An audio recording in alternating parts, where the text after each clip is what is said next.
Hey gang, Uncle Todd here, and we're at the theater to see I Know What You Did Last Summer. I was a fan of the original back in the 90s, although I didn't like the villain reveal, because it was kind of like that whole first Friday the 13th where Mrs. Voorhees just is introduced at the very end as the killer, and it's the same with Muse Watson's Fisherman. But other than that, it was a really enjoyable film. The sequel was had its moments. I like the location setting of Bahamas during the off season, and I haven't seen any of the other ones they made. Like I Still Know What You Did Last Summer. Or was it? No, I Will Always Know What You Did Last Summer. I'm hoping this isn't just going to be a retread of the original, but if it is, so be it. It will be nice to see Jennifer Love Hewitt on the screen again. Last thing I remember seeing her in was a short stint she had on Criminal Minds.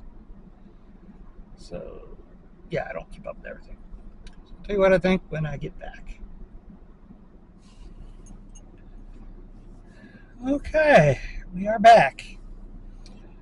Better than I expected. Um, a little slow in the beginning. The usual rehash of the original film. This time we're older, coming back for an engagement party. There's a car accident after they've been drinking and smoking pot. And a big difference this time is that one of them's father basically owns most of the town, so he does a good cover up. And they come back in a year for a wedding, not the one that got the engagement done. Funny enough. Anyways, then they start getting notes, and people start dying. Killer's in a rain suit, with a hook. Oh, and a pretty cool spear gun. Old spear gun. Anyway, and then of course, as they're trying to figure this out, they discover about the old murder that took place in the same town 30 years ago, and they go look up the survivors. And you know, fairly good mystery on who the killer is. Really good twists in it. Uh, I admit, as we were getting to the unmasking, I pretty much figured out who it was. But then there was another twist after that. And they had a really good ending point. And then decided to keep going with an unnecessary wrap up that played more like comedy, and bad comedy at that. And then there was a mid-credit sequence to set up a sequel that was unnecessary. There was enough at the end. Yeah, okay, you can make a sequel from this. I don't know if it's going to do well enough to make a sequel, but the main cast I really didn't care much for. I think I'm just too old to identify with these. I guess the Zoomers. I know they're not millennials. They're a little too young for that. But it was nice seeing Jennifer Love Hewitt and Freddie Prinze Jr. Oh, the bigwig, Billy Campbell, the Rocketeer himself, playing a nasty, nasty character. Liked him a lot. And I gotta admit, Freddie Prinze Jr. back when he did the original, I never really thought much of him as an actor. But if you've ever seen him on Bones, yeah, reoccurring part there, he's really developed into a really good actor, and he's really good in this. Unfortunately, he and Jennifer Love Hewitt, they really don't have a lot of screen time, although they do get a good scene together where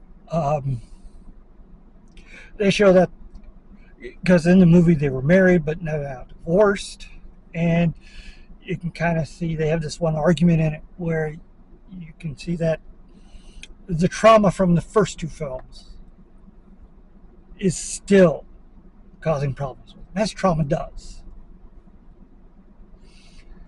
And there was some okay humor. Some of the humor was just some of the prospective victims are just brain dead stupid.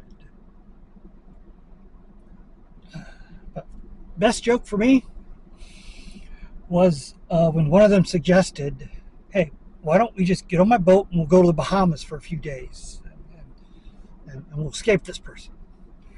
And Freddie Prinze Jr.'s character just goes, "Yeah, I'm not going to go into details, but that is a really bad idea."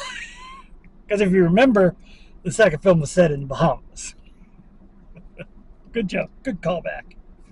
And it was some okay humor, some good suspenseful scenes, and overall fairly good. Ending should have been trimmed off. And a little too long. The film, a good slasher for me is like about an hour 25, hour 30 before you hit the credits. And this was like a good hour 45, maybe even 50. It's just a little too long.